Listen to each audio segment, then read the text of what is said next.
ना है यार जुदाई कावड़ तुझे आया जाए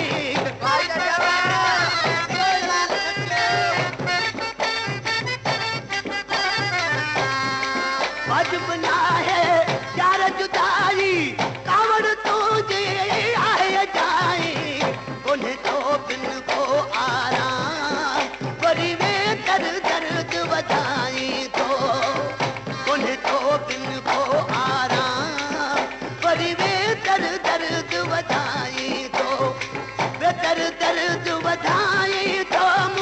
पागल मस्त बनाई तो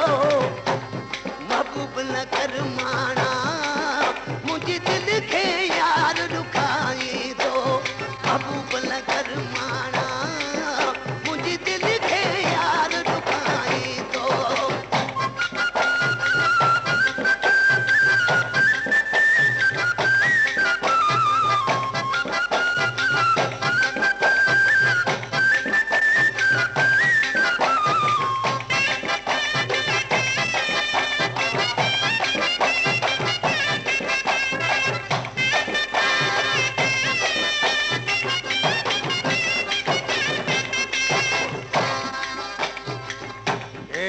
पुरखा फरमाशा लुंडी शाख सलबिया पहलवान शाह नवाज मीर बर्ज फरमाश ऐं हुनजो दोस्त अता मोहम्मद जी फरमाशा बे मिसरा में आशिकी सी चए थो पंहिंजे महबूब खे छा थो चए तुंहिंजी मोहबत मस्त बनायो ऐं शुवकुल मुंहिंजो तूं विञायो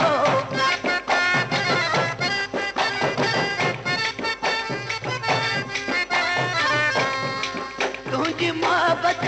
मस्त बनायो ऐं शुवकुल मुंहिंजो तो विञायो घुमी गैरन सां सुबुह शाम मुंहिंजी जान बि जान जलाई तो घुमी गैरन सां सुबुह शाम मुंहिंजी जान बि जान जलाई तो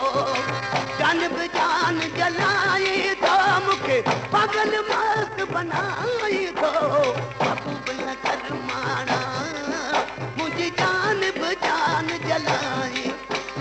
महबूब न कर माना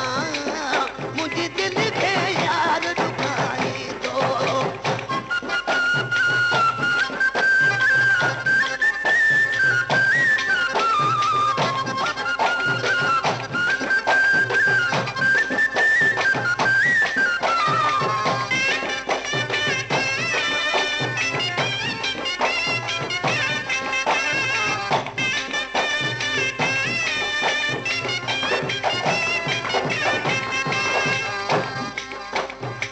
अगल कह तो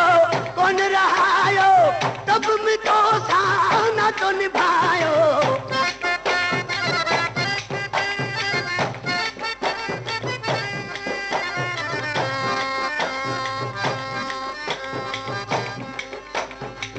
अगल कह तो